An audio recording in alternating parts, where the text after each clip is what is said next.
လူဘဝမှာရုပ်အစဉ်အင်္ဂါဘလောက်ပဲချောချော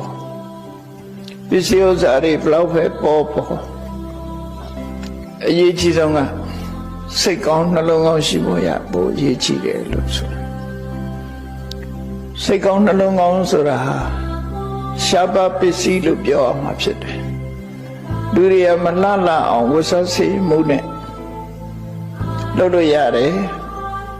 ဒီကနေ့ခေတ်မှာဆိုရင်ပြမယုတ်ကြီးကို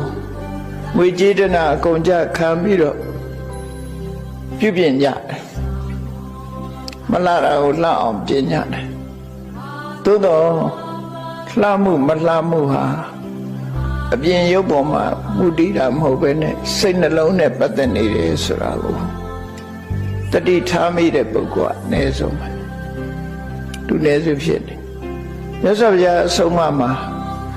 ရုပ်ကိုပြင်းနေုံနဲ့စိတ်မပြင်းမှုဆိုရင်အဲ့ဒီပုဂ္ဂိုလ်ဟာ